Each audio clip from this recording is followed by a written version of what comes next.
Hello, everyone, and welcome back to the Last Page podcast. We are your hosts, Mariana and Nikki, together at last. Yay!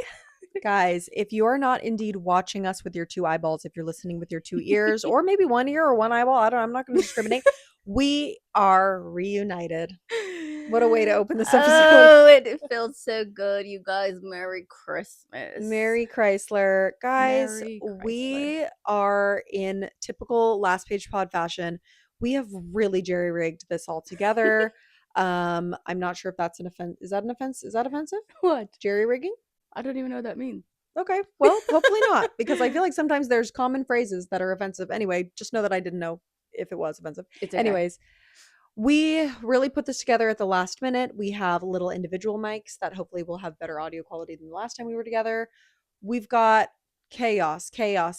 I've got a heating pad on because I have cramps, and also my intestinal lining is messed up. Mariana's a little sick. I'm sick. I feel like I'm almost sick, but you can hear it in my voice. I sound a little sexy. A little raspy. Yeah, but I'm not contagious. I hope not. If we're not kissing. That sounds a whole lot like somebody would say if they were kissing. No. I feel fine. I'm ready. I'm ready to be healed in the new year. Guys, how's everybody doing? It's the last, it's like the last week of the year as we're posting this. Yeah. I guess we're posting it the week of Christmas, so happy Christmas. Merry Christmas. Merry Christmas. Happy New Year. Wow. Soon. You're here. What do you... I know. What? Uh-oh, here they go. Okay, you guys. I'm already boring her. The yawning has started because guess what? Because of my gastroenteritis, Yeah. I can't drink matcha. So... I guess that's very true. You don't have any energy. You should make tea. Well, I've asked ChatGPT a million times if I can have it, and she was like, well... You guys, we were going to go for breakfast, and she goes, let me ask Chat if I can go for breakfast. Yeah, I had to ask her what I could order from the menu. She's been really diagnosing and healing me throughout this journey, and I will say she's done a fabulous job at keeping me sane. I definitely think you shouldn't take medical advice from ChatGPT. No, and I agree, but it was never too much of a painful issue to where I was going to go to the doctor. So regardless, it was going to either be me Googling it or me asking Chat. Yeah. And she has given me step by step what time to take my Pepsid, what time to drink water, That's what crazy. time to... It's literally every single thing, like, what can I eat? Can I have this? Can I have this? And she would say yes and no. Like, it's insane. But it's crazy that you trust her with your life. Well, what else am I going to do? I was going to just look on WebMD or Google. Yeah. True. And she's definitely giving me better care than I... The other thing is that bedside manner. she knows enough to calm me down to where, like, I feel not stressed about it, because she keeps saying literally I'll come up with a new symptom and be like, but now, like, I'm having this problem and it feels like this, and she'll go, okay, like, thanks for letting me know, but that's exactly in line with, like, where I think you'd be at right now considering what I think you have. And so it's like, oh, perfect. And you know what? She's right. Every day she's like, you're going to be feeling like 10% better every day. And then you're going to wake up and you're going to feel better. And I already... Yeah, but that's like, I think, were you talking about this where you felt really shitty with your Oura Ring, but then your Oura Ring told you that you were, like, charged at 100, and you're like, wait, I feel charged at 100. That's actually so true, guys. I got my Oura Ring, and they give you, like, a daily readiness score. And because I sleep a lot and sleep well, like, one thing about me is I do be sleeping, you know what I mean? So every day it's like, yeah, your readiness score is at like 90%. And I'm like, well, damn, I guess I feel you're good. right. Yeah, I'm like, I woke up feeling like crap, but I guess I feel good. But you know what? It's pretty accurate, because one day when I didn't sleep that well, there you go. That was last night. You guys, just so you know, I flew over from Dublin on Thursday. Today is Saturday, and I did not sleep for 24 hours. Like, I was unwell. And yesterday I went to bed at 7. Woke up at 6. So, well, I feel like you seem and feel and look rested. Do I? Yeah, yesterday I was not. You look well. When we FaceTimed yesterday, when I FaceTimed you yesterday, you did not look well. Today you look well. Oh, wow, thanks. Yeah, the bangs have really grown out. I know. I was actually looking back at the first episode that one of the first ones that we did, where I got my bangs, like, fresh bangs. And I'm like, maybe I'll go back to that. But no, because I looked farther beyond that before I got them, and I liked them. I want my hair to grow out. I'm ready. You hate the bangs. I know. But like, then I forget. You know, it's like when they say this and I've never experienced it. It's like when you have a kid and you forget how painful it is, and then you want more. But that's like an actual biological thing. I think the bangs is just a self-will issue. Okay, perfect. Yeah. I sometimes look at myself and think, wow, I could rock some bangs, but I can't. What do you guys think of our mini mics? They're kind of cute and fun. I think I want one. know. These are Haley's, our producer Our Haley. producer Haley let us borrow Once these. again, coming in clutch with the mics. I'm hoping that this audio quality is better than the last time we tried to hold our big boy mics. Yeah, those were too heavy, and as you guys know, mine did keep unplugging as we Yes, were recording. it did, and that's like a two-handed situation, which like is like they're both big girthy girls. Although mine is like my mic is so big and heavy that I was having to like hold it, like put my legs up and stuff. Excuse me. What? I was having to like brace my knees. Am I being too relaxed? I'll sit up. Guys, ignore my heating pad. Am I being too relaxed? You have a heating pad on. I have a heating pad. I'm yawning. If this is the first episode you're watching of us, I'm so sorry. I feel like you're about to put your legs on my legs. There you go. Perfect. Not free feet. No, I've got socks. Cute socks too. They've got little hearts on them. They're very cute. Merry Christmas. Merry Chrysler. Guys, I just heard Ricky get home. Hi, Ricky. Oh, here he comes. Do you have something to say to the pod? To the pod? I'm going to hold the mic up to him. I like your tights. So, we're entering 2026. It's a new age of reading. Yeah, it is. Everyone set your goals. Set how many books you're going to be reading for the year. Maintain those goals. Yes. Speaking of maintaining your goals, how are you doing? My goal is for 2025 was missed by a long shot. Unfortunately. That's okay. Yeah. So 6 months of no video games for me. But this is also not the camera, by the way. It's up there, so you're off. Oh. You're off cam. Oh, I'm off cam. Now I'm on There cam. you go. Yes. So the End of deal. the year cameo. We always promised a boyfriend cameo, and here Boyfriend we go. cameo. Here I am. Yeah, because I had a bet with my sister. If I lost or I didn't read 25 books in 2025, then I get 6 months of no video games. Are you going to do that? Yeah, I'll do that. I mean, the next 6 months are wedding planning anyways, so. Oh yeah, sorry, fiance, not boyfriend. Fiance. Oh, God, Fiance. But thank you. Back to you guys. Thank you so much, Ricky. Thank you for joining. Anyway, guys, sorry about that brief interruption. Sorry about that. Yeah, well, speaking of reading goals, stay tuned because of course this episode is going to be about book club. We read Good Spirits by BK Borison. Yeah, did we say that already? We definitely didn't. But our next episode is going to be the 2025 year in review, where you guys will find out whether or not we hit our reading goals. Yeah, they have definitely not been keeping up with the fact that you like have exceeded your goals tremendously so much. Right. I mean, I know I am a really fast reader, a really good reader, a really dedicated reader, unlike you. So yeah, I know. Well, I know we cannot be perfect like you, Nikki. Yeah, you're right. So stay tuned for that one, guys. What do you got going on for Christmas? What do you got going on for Christmas?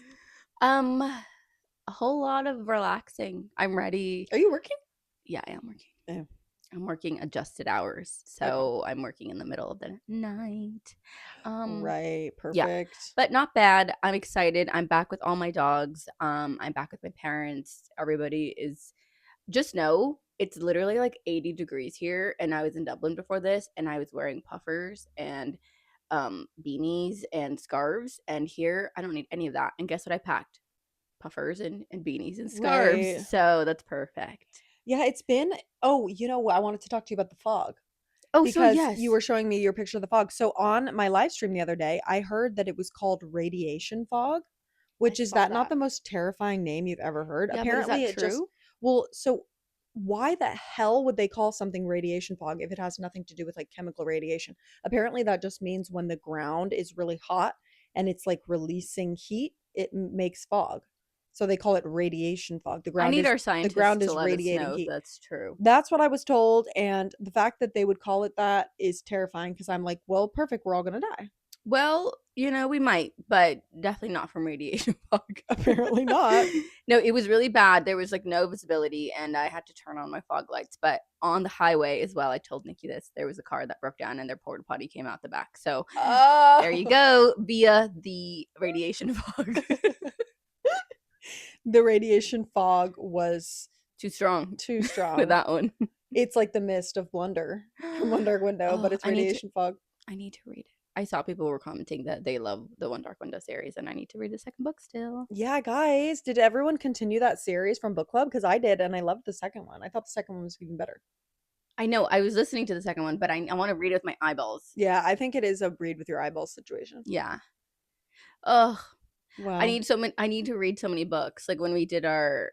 Thanks so much for the feedback on our Goodreads awards, by the way. Yeah, I'm glad you guys. I also look like actually such a big tubby lard at this moment. Like, can you see in the viewfinder? Like, you look what? like a blood spot. Well, I feel like blood because it's currently pouring out of me. So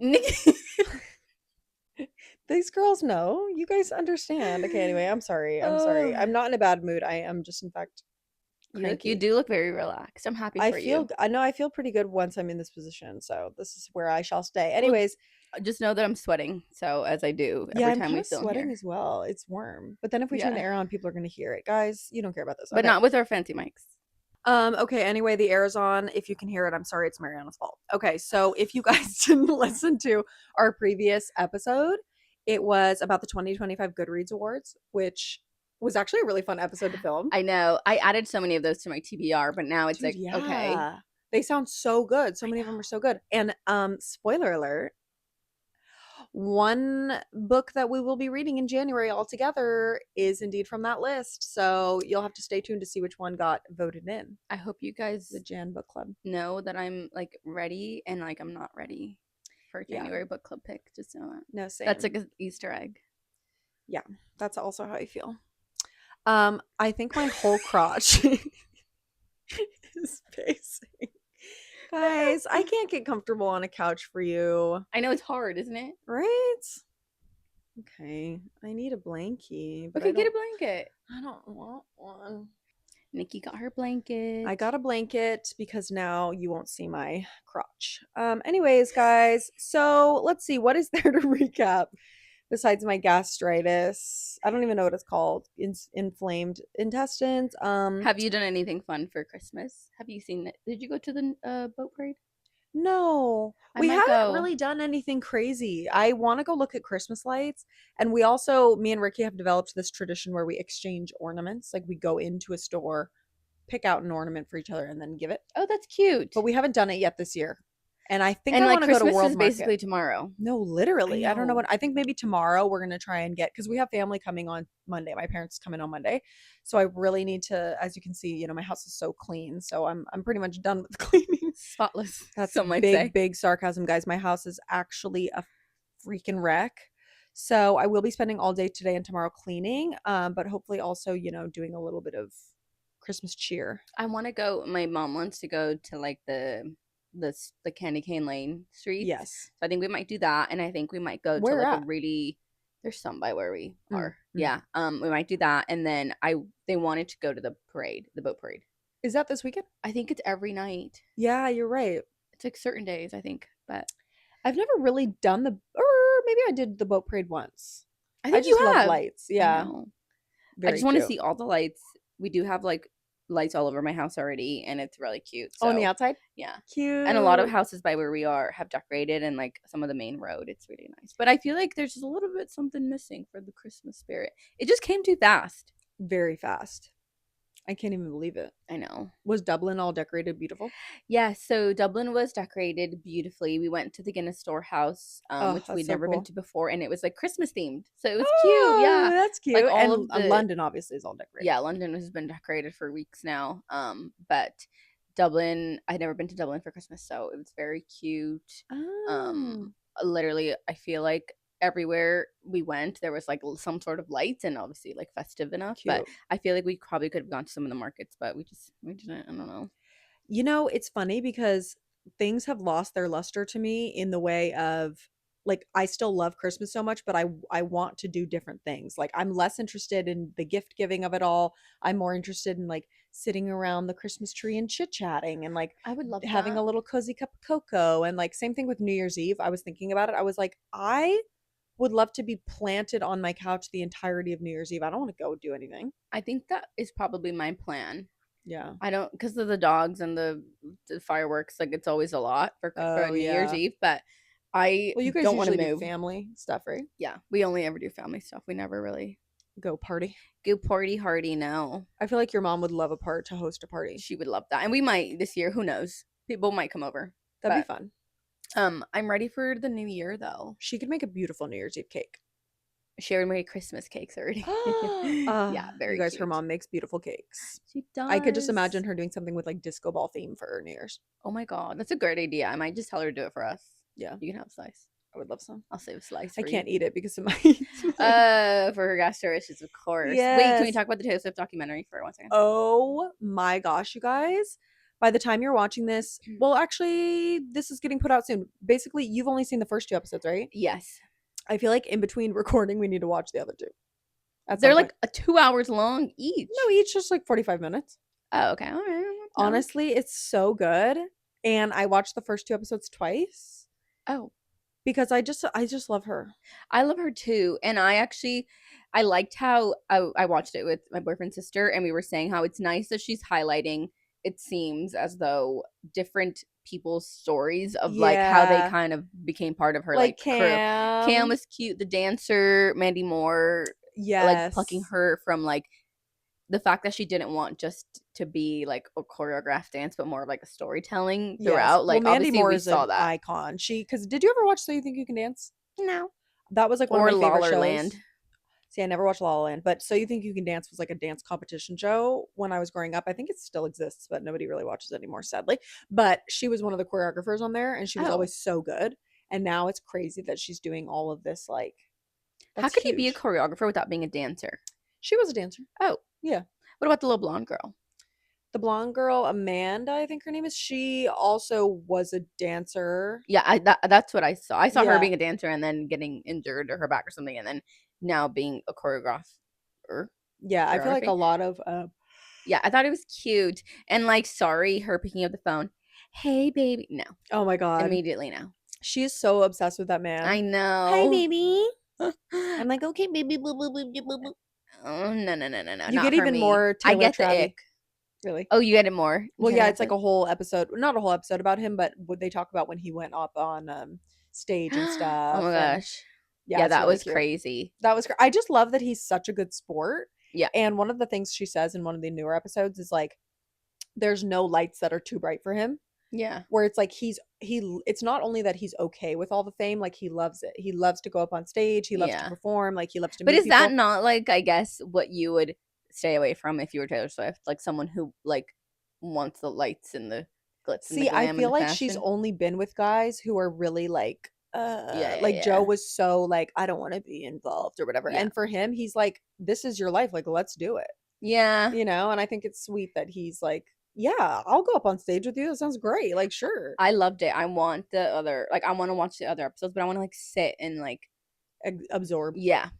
Maybe if we have time later for really productive Maybe girls. we could do one. Maybe one. Yeah, the first 2 were really good though. Really and good. Like her outfits and like just the Florence and the Machine whole thing, like crazy. She's so cool. And all of the like TDPD her being really sad when all this stuff. It was just crazy. Also, guys, I don't know if you saw a little Easter egg. When she was listening to that audiobook on tour, everybody was sleuthing it out and immediately figured out it was God of the Woods by Liz Moore. Which you've read and I have started to listen to, and then it was too long and I gave up. Which is kind of a crazy story to audiobook. Sorry, I was audiobooking it. Yeah, it's so long. I think it was confusing. Actually 35 hours. It's long and it has so many character names. I know. Each time. Yeah, anyway. If anyone's read God of the Woods, she's smart. I wonder what people actually... I don't even know what the rating is on Goodreads. No, it's really good. People love that book. Really? Yeah.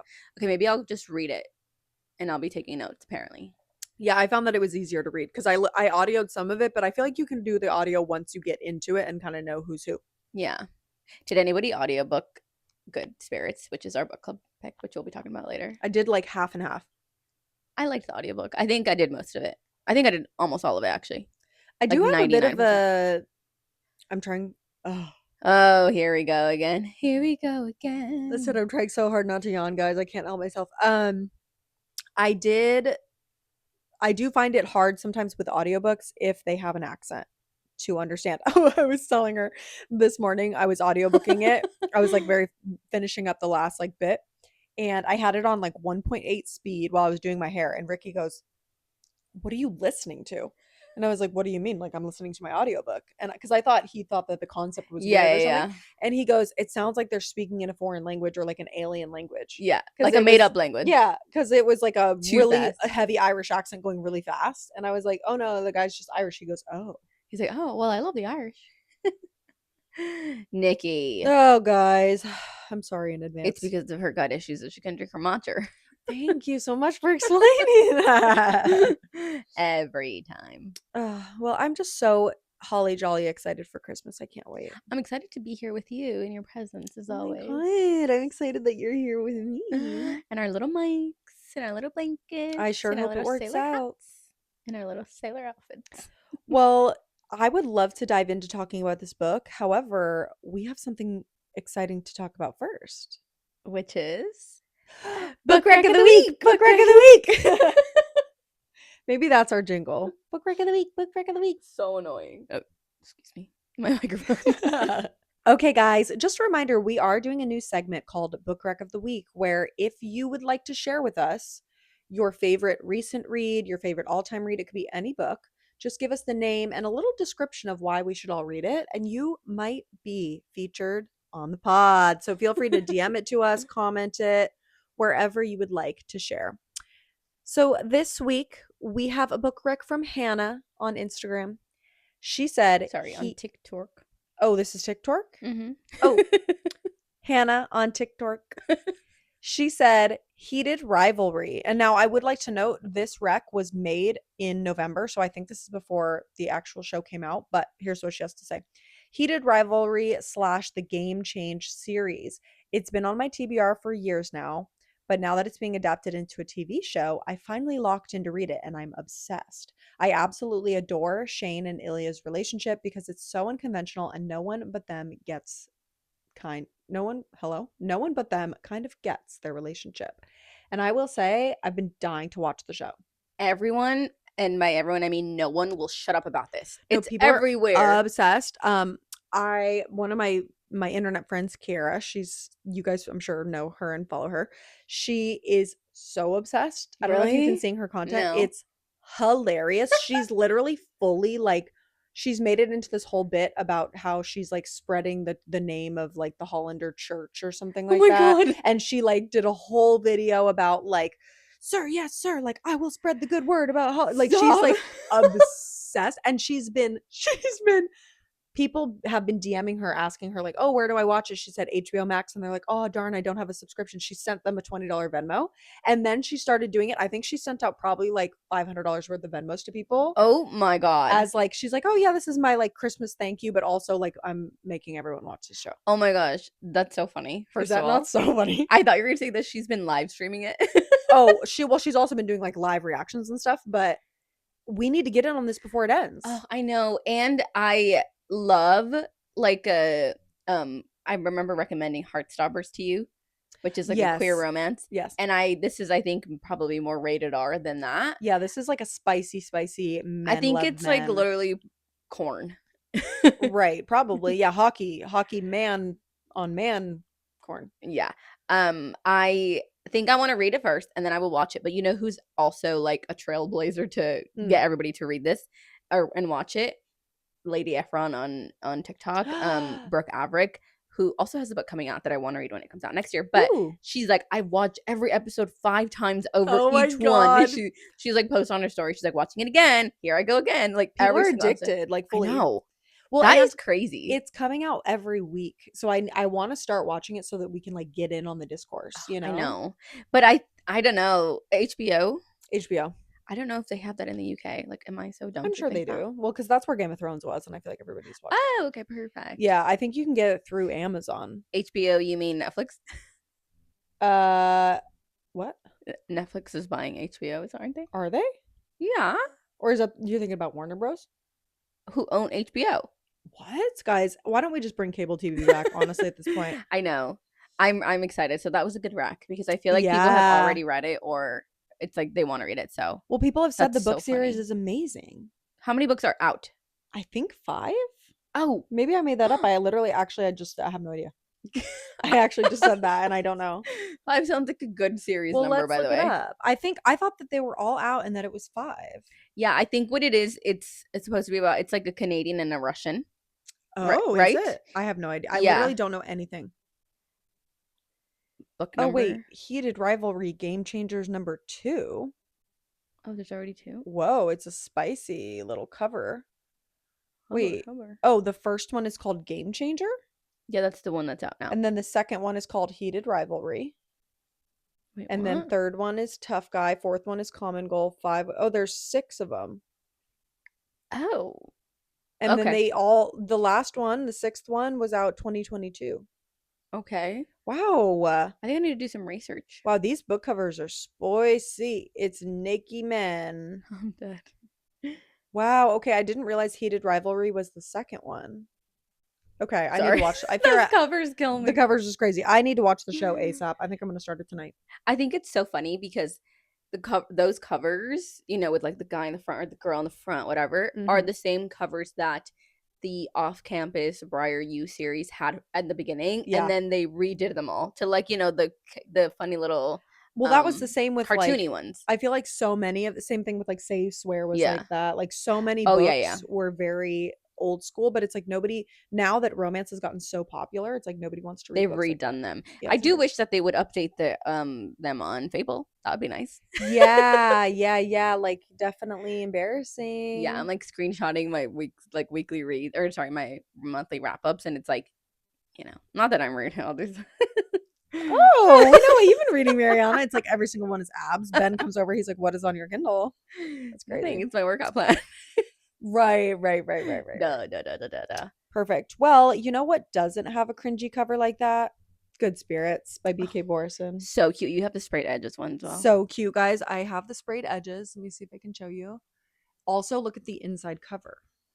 Oh my Like god. everything is all so cute. That's so cute. So yeah, let's me hold jump it. in. I would love to talk about this. I have thoughts and feelings, and my thoughts and feelings changed whilst I was reading. Mine did too, but I also think I pictured the characters slightly different than what they look like on the cover, TBH. Ooh. At least for Harriet. I had a trouble remembering that she was blonde. I did too, actually. I pictured her a little brunette. Because to me, a curly-haired gal is not often a natural blonde. Also, these are waves with a T3 iron, you know? Like, this isn't a natural curly hair. No, that is definitely not a curly girl. Yeah. Everyone who's actually got curly hair, aka me, is looking at that like BFFR. Yeah, you're kidding me. Such a cute cover. So cute. BK Borison, I am a fan. One of her writing style, because she also wrote First Time Caller. And then she also has one coming out next year, which is the sequel to First Time Caller. So I'm very excited because apparently this is the first one of her Ghosted series. Did you read Love Light Farms already? No. Okay, well, I have it and I really want to read it. I have so many Christmas books, guys, to get through before the end of the year. Ask her what day it is, you guys. Ask her. What day is it? Oh, it's the 20th. So, but you know what? To me, I would still read a Christmas book up until New Year's. Yeah. Like, if my Christmas tree is up in my house, I could read a Christmas book. Yeah. And I usually take it down like first week of January. Okay, perfect. So you have time. Yeah. Okay, well, let's do a quick summary of Good Spirits, and then we can dive into, some discussion topics, some questions, some really like categories. intellectual thoughts that we Yeah, have. some really intellectual thoughts. It's a little bit different than our previous book club read, which was indeed The Ministry of Time, which had a lot of really deep themes to discuss. Yeah. This one, not quite so much. I mean, it kind of did. It kind of did. Do you want to summarize it?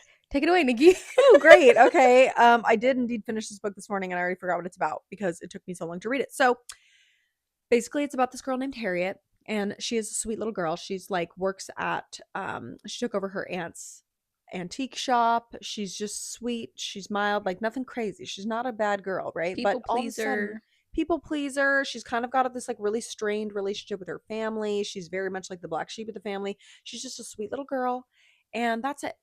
So then one day, this guy, Nolan, a beautiful Irish man who is indeed a ghost of Christmas past, shows up and he's like, "Hey, I'm the ghost of Christmas past, and I'm here to haunt you." And she's like, "What the actual hell are you talking about?" So he's like, look, here's how this goes. It's a real life Christmas story.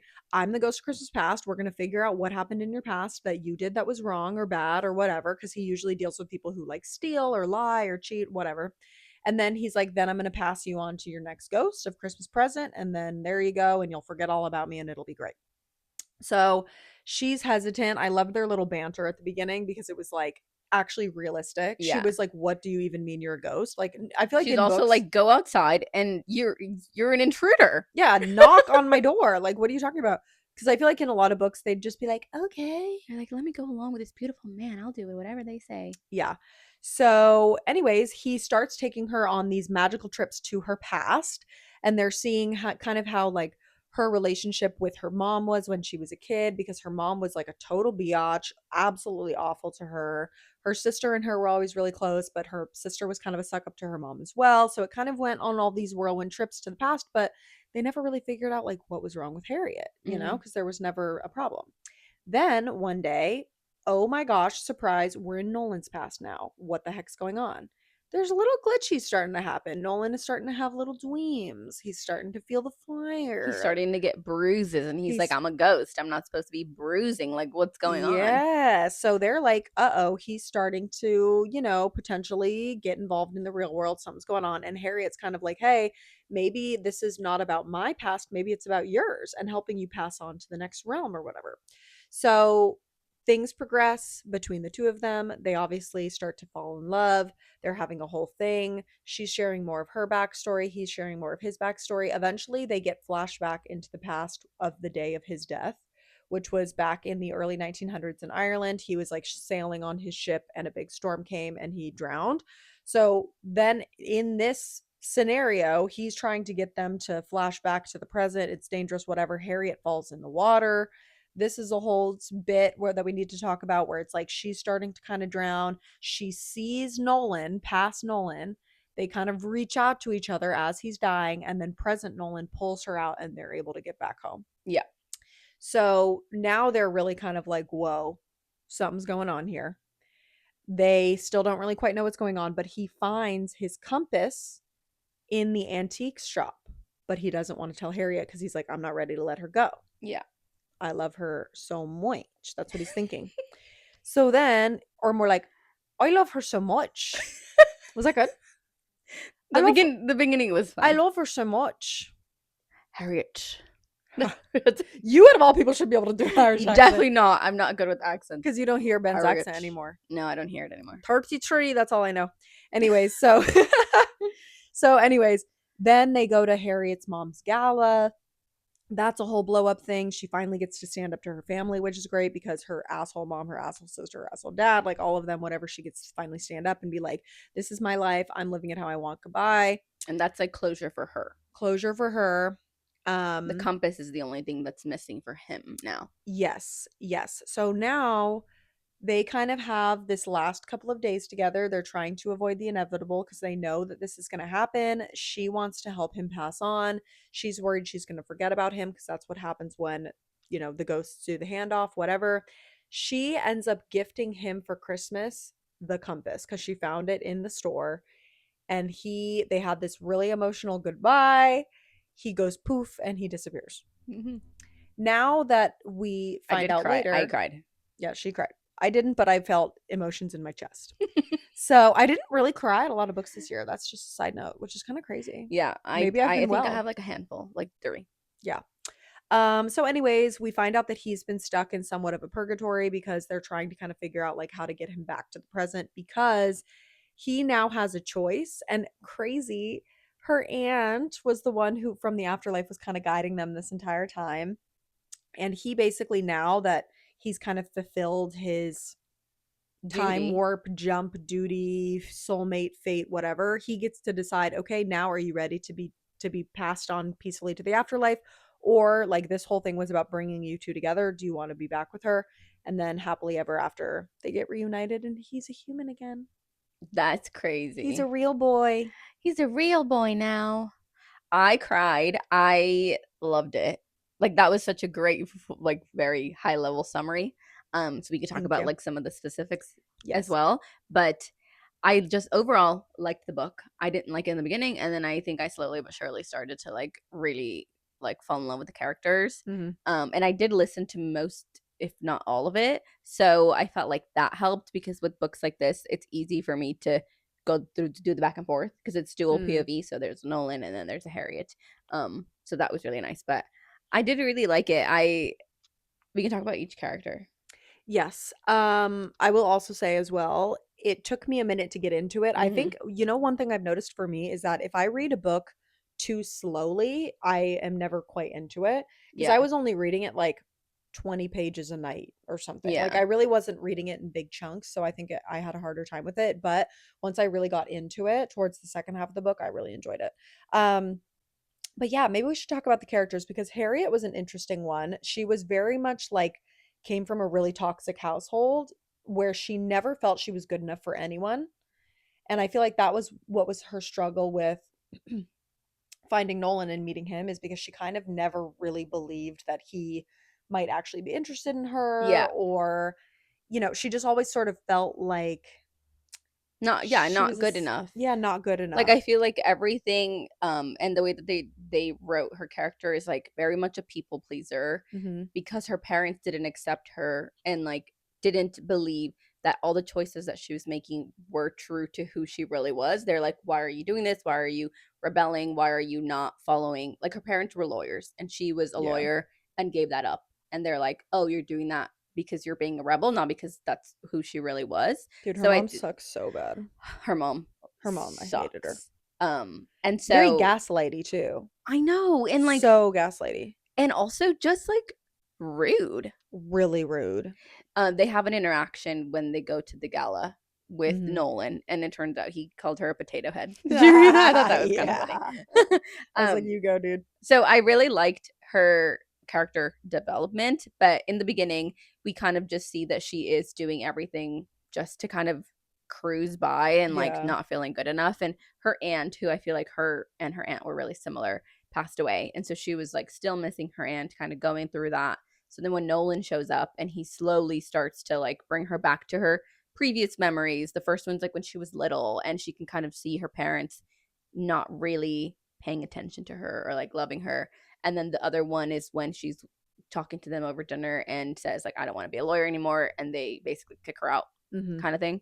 Her past relationships where she was just kind of there and they weren't really paying attention to her and just kind of ignoring her changing herself to fit into what other people wanted of her, straightening her hair when her hair was like naturally curly, like they kind of made that a whole thing too, just to kind of hide pieces of herself. But then when Nolan came into her life, showing her all the memories and kind of with each one reiterating that like she was enough, I feel like that's when we saw them fall in love and be sweet, which I felt like they built that out really, like the author built that out really well, like her collecting pieces of herself through each memory, but really it was just like him being there for her through like the hardships when no one else kind of was. Well, it seems like he was the only one who really saw her.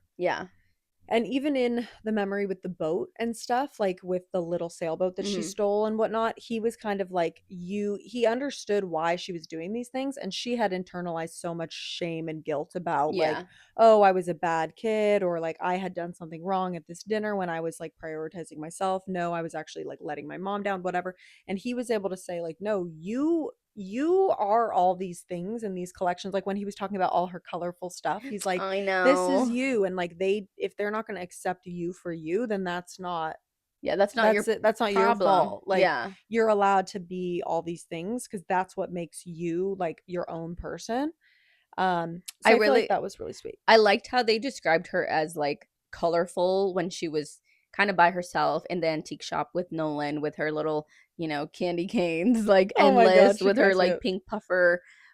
I thought it was really funny. One of the memories that they go back to is like her chopping down her own Christmas tree. Yeah, she's so funny. And just like the color that was her. And then when she was with her parents, she was like serious. Like her mom wanted her to wear navy, like kind of like dulling her shine, which I thought, I don't know, like it's kind of sad, but also I liked that on her own she was able to kind of be herself. Yeah. Wow. Should we talk about Nolan? Yeah, why not? I guess we You know, can talk about Hunky Nolan. hunky little Irish Nolan. I had somewhat of a hard time with his character ¿Por at qué? first because I don't know. I think I just had a hard time like really understanding. I wish we had gotten a little bit more of his backstory because Yeah. I feel like we did get a glimpse into his family life because he would talk about how loving his parents were and like we watched him play with his dad on the beach and stuff. I wish we had gotten a little bit more of his story to really understand like where he was coming, like where his personality was coming from because he seemed like such a sweet guy, but he was so hardened from the work he's doing like as a ghost of Christmas past with all these Yeah. like super evil people whatever, but also like being stuck in the ghost realm for so long. Yeah. Yeah, that's true. I think I kind of saw him as like a supporting character Yeah. for Harriet, where I think in my eyes she was the main character Yeah. and he was obviously there to like guide her through. But I do agree because even when he went back to his first memory, he was on the beach with his dad and he said like my dad was really loving, and then Yeah. he went sailing away for years and his mom kind of like waited around for him to come back, and that's kind of it. Yeah, I felt like I didn't really know much about him. Yeah, and I think too, like at the end when we find out that it's like it's always been you kind of thing for Harriet, that makes sense to me in the sense of like, yeah, maybe they're meant to be, but not in what he did in his life and like how he waited around for her kind of thing. Yeah, I thought that that was the only major thing that wasn't built out properly to me is like yes, they were fated together. I was on board for all of it, whatever. We can talk about this more later, but like why and what was the catalyst between the link between the two of them, you know? Yeah. Like I was thinking that obviously it was like you know, she was there to see him when he was drowning and stuff, but Even that, like I think so that was one of his memories being with his dad, and then another one was just him literally reading a book. Okay. And yeah. then the last memory that we go to is, and this is after they're already basically in love. Um, they're on the boat and he's like, this is the day that I die. Okay. She falls into the water, tries to, like Nikki said, reach out. They're like reaching out together, and then dead Nolan scoops her out of the water and brings her back. But I don't think that I understand, and I think that was some of the feedback in Fable as well. We can kind of go through some of those too, but like, so like, okay, dead Nolan sees present Harriet. Like, how? Well, because then it created like a time loop. Yeah, but like, Like why her and what about her? I just because I I know kind the of thought, antique shop and all that stuff. I thought there was going to be something about like ancestry, like her ancestors or That's what something. I thought too. Yeah, Is like he used to be in love with her like yeah, great that would have been grandmother. weird, I think. I mean, I think that would have been weird, but it's like, and maybe there doesn't have to be an explanation because it's kind of, I feel like anytime it's like a magical realism type book, because this is obviously not like a full fantasy, it's kind of similar to like 7 Year Slip, where Yeah, it's like we don't really get explanation about the magic and about what it is. You have to just kind of just go with it, yeah, you know? So I didn't, it didn't really bother me too much. But I just wanted, like, I felt like some of the memories that we learned of his were wasted almost because, like, him reading the book or whatever. It's like, I wish it would have been him reading a book and then about his mom something. coming in and having a conversation, like something like that, you know? Yeah, I agree. I agree, but I did like his character. Like I felt like all the conversations that he had with her were reassuring, except for the little tiff when he was kind of like asking her to basically, I forget what it was, but they fought about, Something. yeah, I like mean, he had his why own. can't you do this for me? And she's like, I'm always doing things for people. Like, Mm-hmm. so I don't know, I feel like I felt their love. Like I felt that Yeah. he was like obsessed, and like when he slowly started to become human, or like the lines started to blur, like I felt like he was on her side, and Mm-hmm. that's why I cried. Like, I'm so dramatic. But when Isabella, his boss, came and Mm. was like, one, I did not see that coming either. I kind of was waiting for her to come and like kind of reprimand him, but When she came into the shop. she came into the antique shop and was Mm. like, you need to get it together. You have a deadline, and you're like, I see hickey on your neck. Like, Yeah. She's like, she's like, I know what's busted. going on. I thought that they were going to get in trouble, and I was kind of suspicious when they didn't, but I was just kind of, crossing my fingers throughout the entire book. Though I think she did a really good job at, I did not know how it was going to end. Like, Yeah. I was really hoping that it wasn't like he makes a wish and he comes back to life. I liked how she kind of wrapped everything together and the reasoning, even though like there was parts missing and it felt a little rushed. I feel like I really liked it. Was like it was a pretty unique plot compared to, I guess, other dead Yeah, ghost I stories. liked it, and I actually didn't feel that it was very rushed. I think there were definitely questions that I had still, but I was very happy with how it turned I out. want more. Like I feel like maybe that's why I felt rushed, because I'm like, okay, they're happy, and then what? Yeah, and then what? Like It I was don't an know. abrupt ending. Well, also because there was no epilogue, it kind of felt like, oh, that's all. Yeah, but I think it was interesting. If we're still talking about Nolan, one, that he's so fly, and two, like I felt like at no point did I feel he like what am I trying to say? I like lost my train of thought. Yeah, I thought that it was just sweet that he was so supportive and seemed like he actually saw her, and I don't know. I thought it was sweet. And I also thought it was really interesting too how I caught early on that they were having like the same dream. Cuz remember how Oh, they both had the same dream, cuz one was like where she was just in the pajama top and he was just in the pajama bottoms, like that was they had both had that dream. So I think that it kind of showed from early on that they were linked spiritually in that way. yeah, and two, I liked that the cat was involved. Oh. So she had a cat, and throughout, and I think it was her aunt Matilda's cat that when her aunt passed away, left with her. And he had a cat that he was like, cats are really attracted to me, like they'll follow me, whatever. It might just be because I'm a ghost or whatever. Yeah. Turns out it's the same cat. I was literally when I heard that I go, I oh. thought it was gonna turn into someone. Me too. Like you know, Hocus Pocus. McGonagall. Oh, yeah. Oh, Professor McGonagall. No, I thought that that was the aunt. yeah, I Was that thought the so aunt had too. been reincarnated into a cat That or would have like been cool. spirit or something? Yeah. Yeah, that was crazy. Another one of my favorite parts was when they go back to one of her memories, and that's why I kind of thought her memories were kind of random. I'm like, what are they gathering from all of these? Yeah. One of them was her being like dating someone and or like having a crush on someone and going under the mistletoe, Yeah. and She got the guy shunned. goes, oh yeah, I really don't want to kiss you. Ew, And that she was was like mean. sad for herself in the past. Yeah. And of course, Nolan's like, oh, I'll kiss you. That was their first kiss. And then everything, Yeah, the oh my mistletoe. God, so cute. And it was so funny how the mistletoe was still there, and then the coworker is Oh like, yeah. "What the actual hell is this?" And she's like, "I put it up with tape. What do And you mean?" so that part too, when Isabel is in the antique shop and they're there, but then the coworker can see them.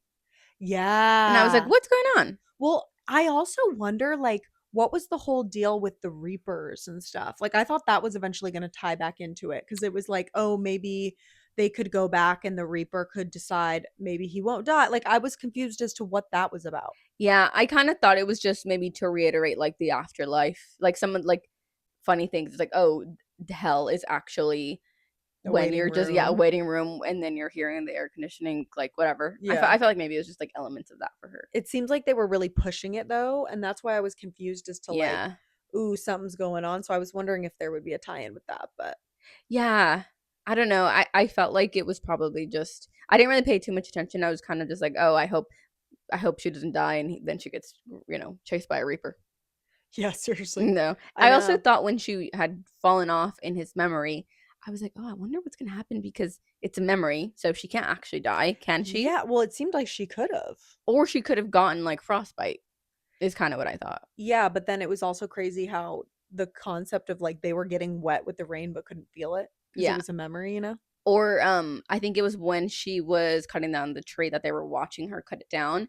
She couldn't feel that she was cold, but he's like, you should probably put on these mittens because like you're gonna get cold when you get Oh, back. true, That's true, what it true, is, right? true. Also, the whole thing with the scarf and the mittens. How he was like, yeah, the place that I bought this from 100 years ago also had the scarf. Here you go. And she's like, I know you made the scarf. Like, She's like, don't I be thought dumb. you said it was 1978. No, 1969. Oh, Yeah, okay. he Yeah, is you're right. You're right. so That was funny. very cute. That was cute.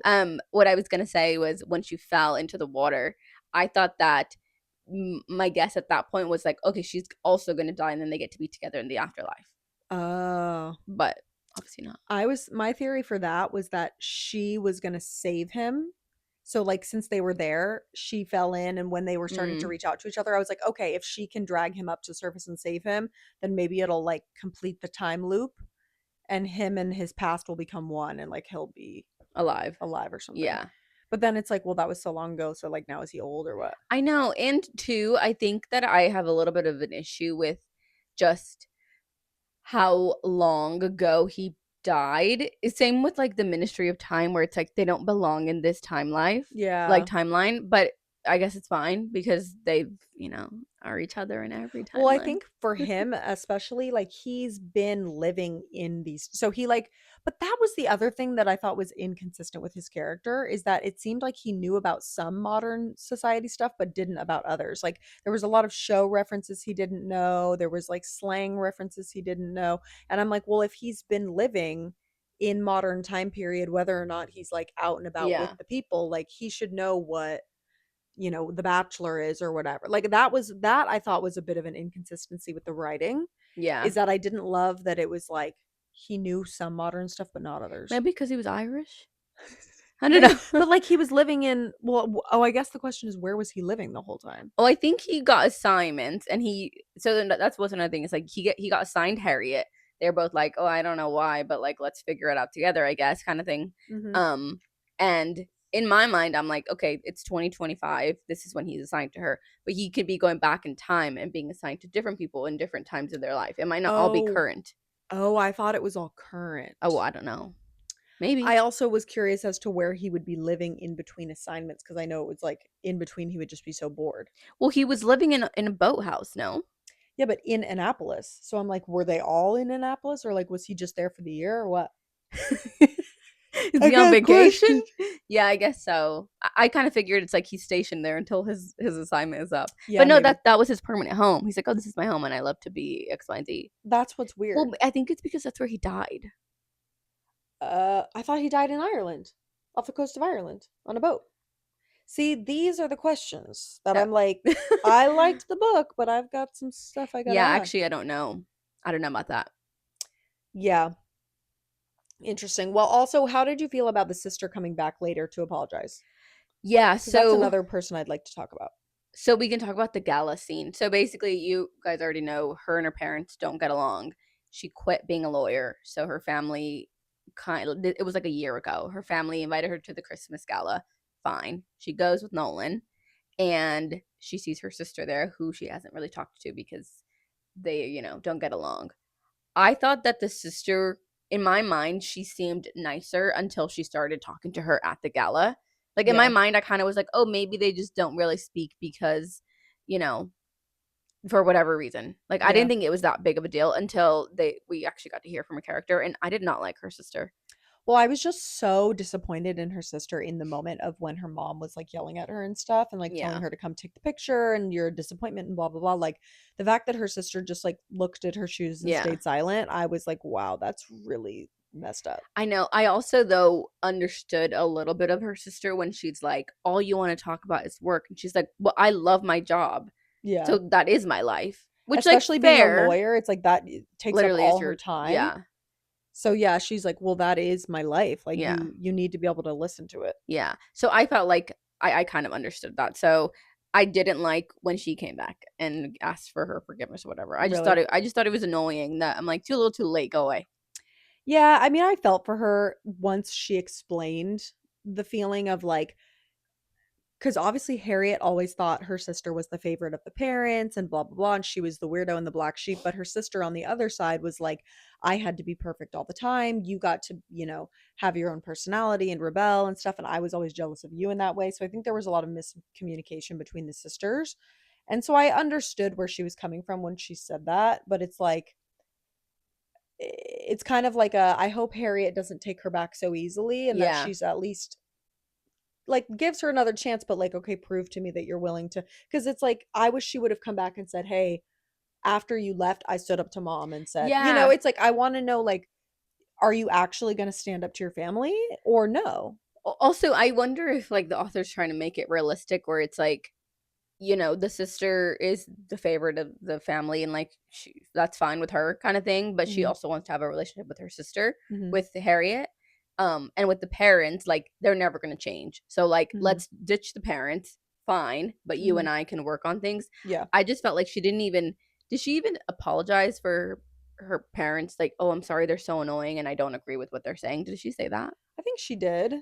But one thing that I didn't like that she said is like, oh, you know, she still loves you and just is showing it in a different way or whatever. And I I'm was like, like, no. you're a parent. And they didn't explain anything about the tiff with the mom and the aunt. Yeah, that was the other thing, is there was never any explanation of why they had such beef. Yeah. Maybe just because she was different, I guess. Maybe. I don't know. The mom was the worst and I absolutely hate her, so. Yeah. And they didn't give her a redemption arc, so it's fine. I Yeah, guess we're meant to good. hate her. Yeah, good. Crazy. I know. Should we talk about Aunt Matilda? I liked her. I was truly gagged when she came in at the end. I thought she was going to be the cat. I thought she was going to be the cat because they were like, oh, because once the cat walks in, I go, holy, the I cat know. has been a secret agent this whole time. And they were like, oh, something, Aunt Matilda. I go, the cat was Aunt Matilda, because I was listening at this point, and I was like so confused. And then I was like, oh no, it's Aunt Matilda's cat. Right. Yeah. Either way, loved that twist. Yeah. And what we're referring to is the very end when Aunt Matilda says, and it was funny that they're like, he's literally a stupid man and he still doesn't get it. That in every life he has been waiting for her, and that's why he was so alone and like so, you know, introspective and thoughtful with his books and just kind of waiting around, sailing with no real destination. And same for Harriet, I guess. Maybe not so much waiting around because she was dating or whatever. They talked about some of her boyfriends, but yeah, it was like, in every lifetime I will be with you, which I thought was really sweet, and that got me in my heartstrings. Oh, I had a good quote. Let me find it. Pull it out of my butt. Let me see some of the Fable comments at the end. I feel like people either really liked it or, like I said, were kind of confused. Is what I gathered. Yeah, that seemed to be the general consensus. The confusion. There was one quote in here that like really sent me. Oh, he said, I didn't realize I'd already been missing her for more than 100 years. Now I'm going to miss her for an afterlife more.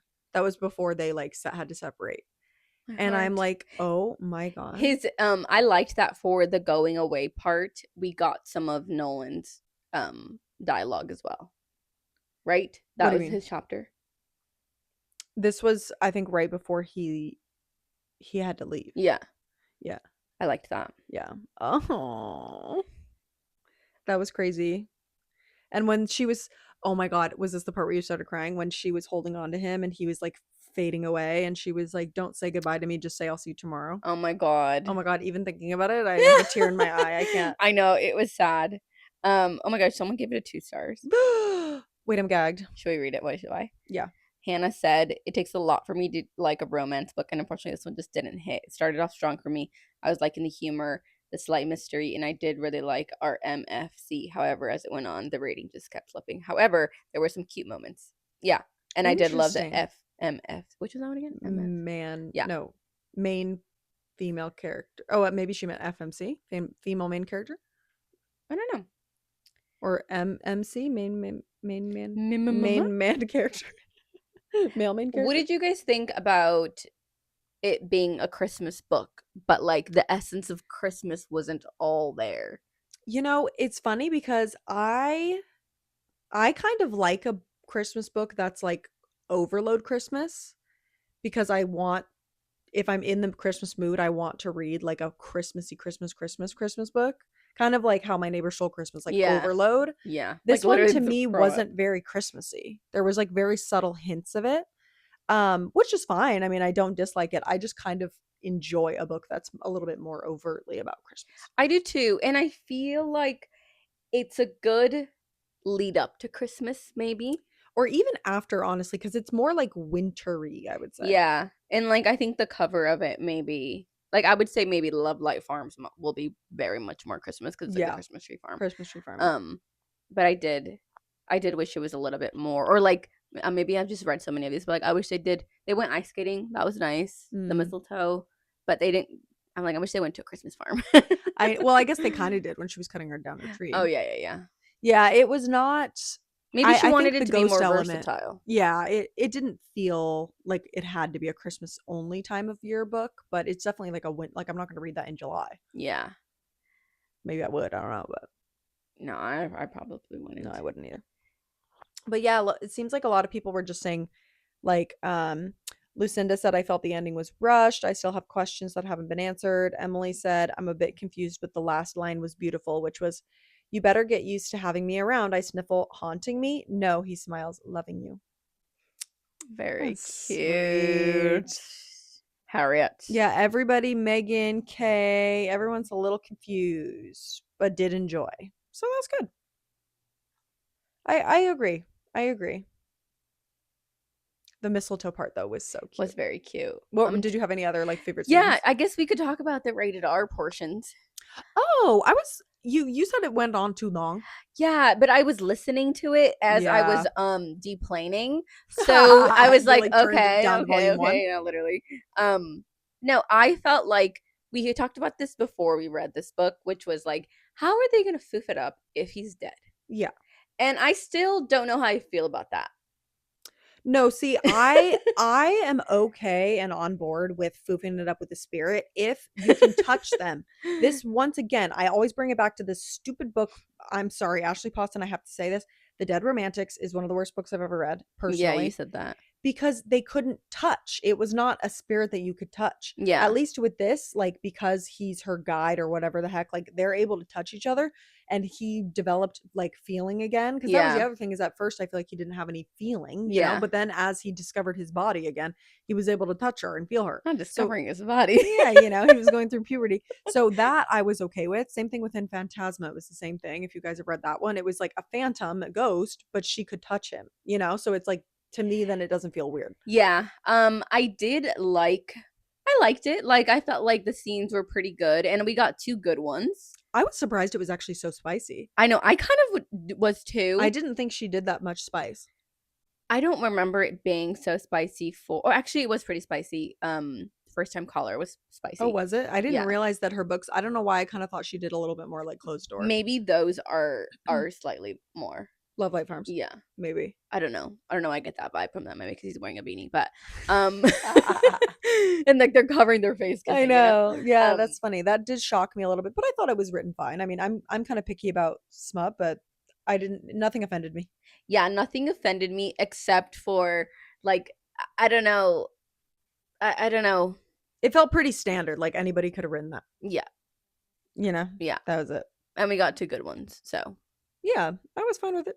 Yeah, it was cute. And also I liked one of the, like, he was drinking coffee in the morning or whatever, and she like came up and hugged him, and like I just love so much. Yeah, they were cute. Yeah. And like I also, one of my favorite micro tropes is when a man is either like sick or injured and she has to take care of him. I don't know why I always love that. And so there was that part where he was like all out of whack after his time travel, and she had to like take him back, and he was like blubbering to her about random things, like about I love your hair and I want to crawl into it or whatever. And like my favorite part, because this is such a man thing, like this is Ricky when he is drunk. It's like, you just, it's like, I tried to bring you home and like put you in some jammies, and you just like made your clothes disappear, and you just got in bed.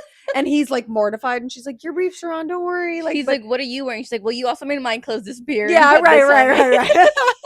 So cute. And so it just felt really like normal. Yeah. And like sweet, you know? So I love when they write stuff like that into books. So that part was cute. Yeah. It was cute. I think it was cute. I do think that I liked them together. Like, there was no like big like third act breakup kind of thing. Yeah. Except for the fact that he had to leave. Mm-hmm.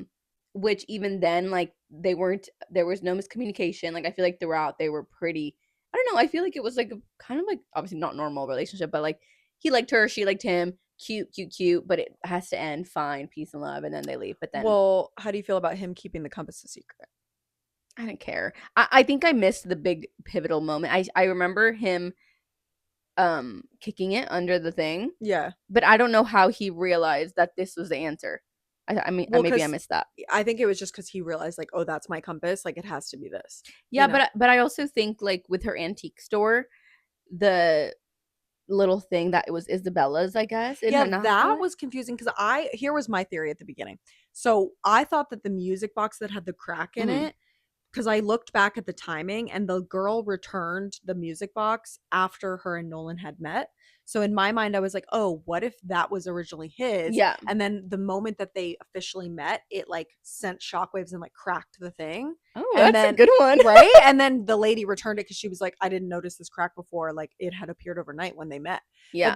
But then the fact that it was Isabella's, I was like, what? Maybe she meant for it to be that. But also, we could talk about the compass because I don't think we talked about it. How she found it and she's like, it's weird, it's broken, and like it only points to me, like it's only pointing straight.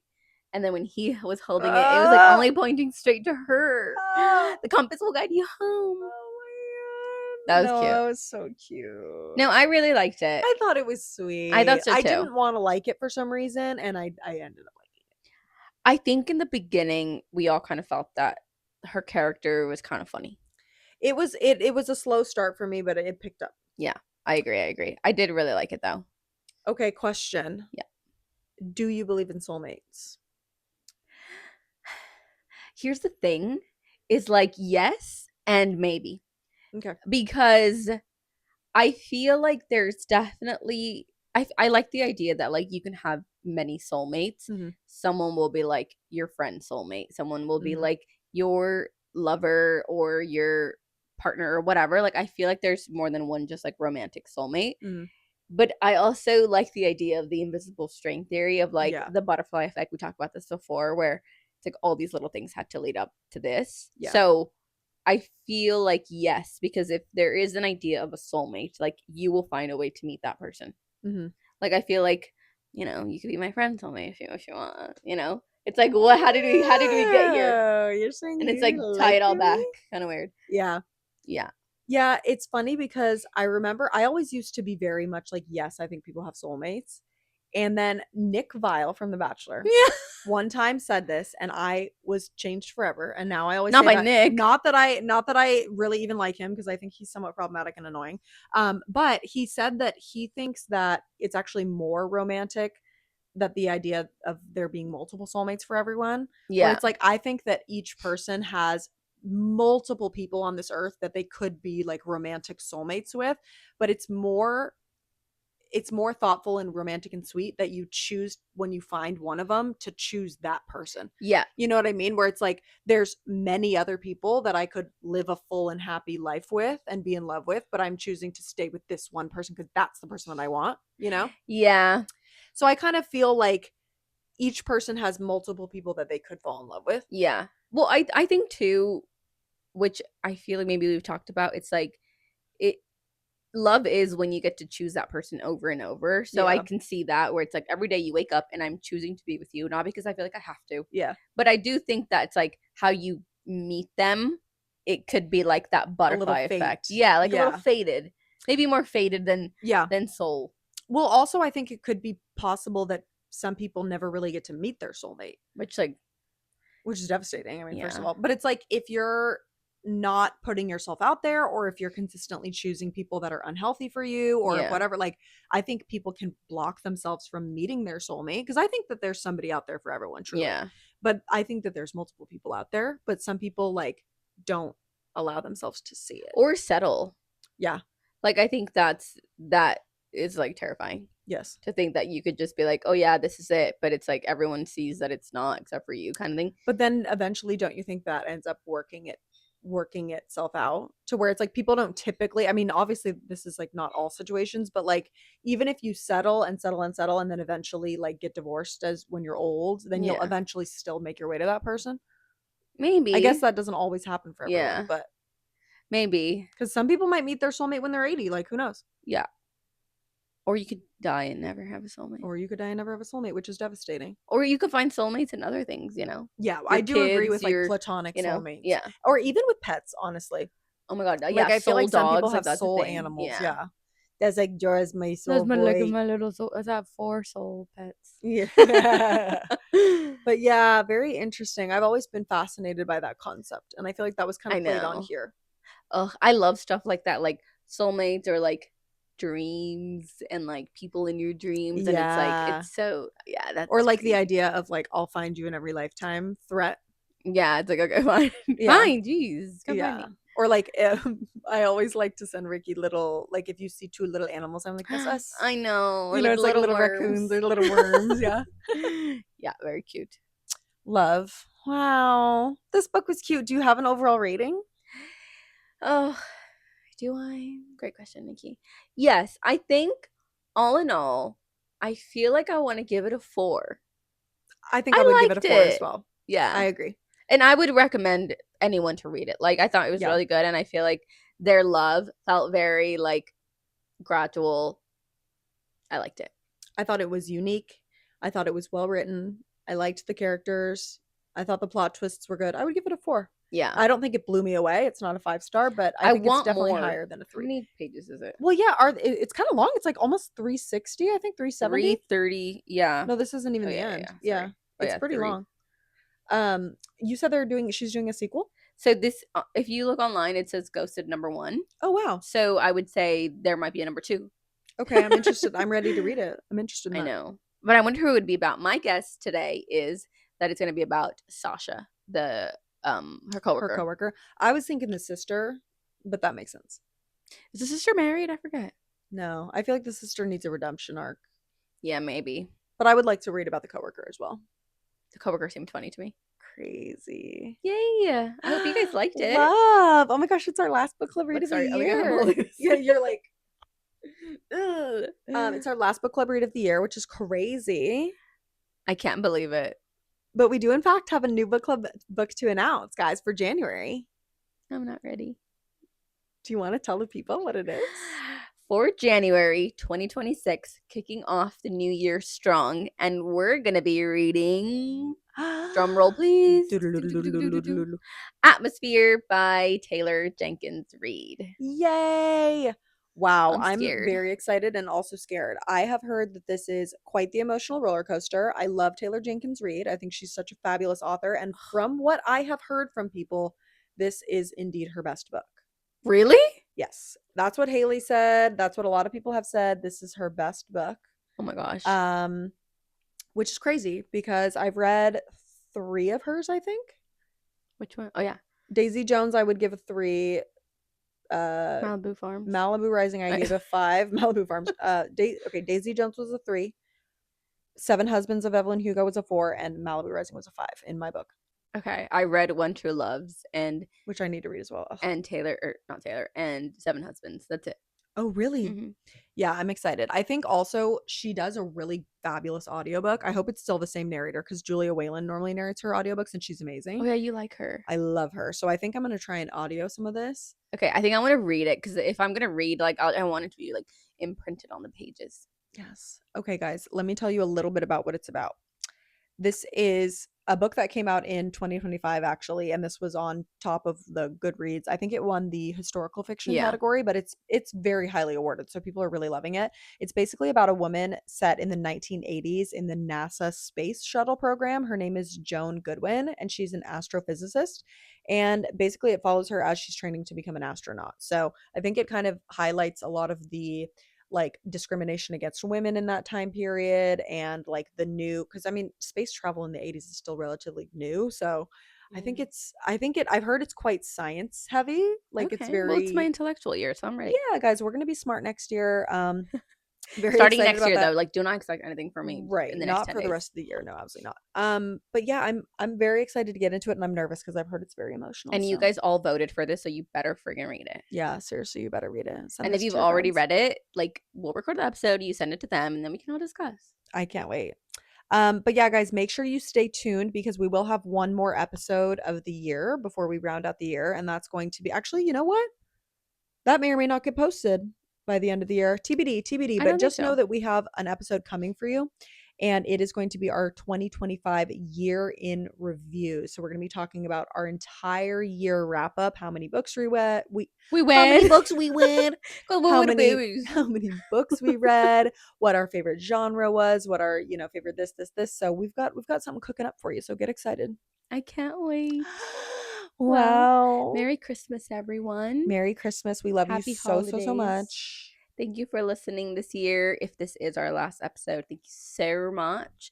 I love you all. I love you so much, and I'll see you next year. Bye. Bye.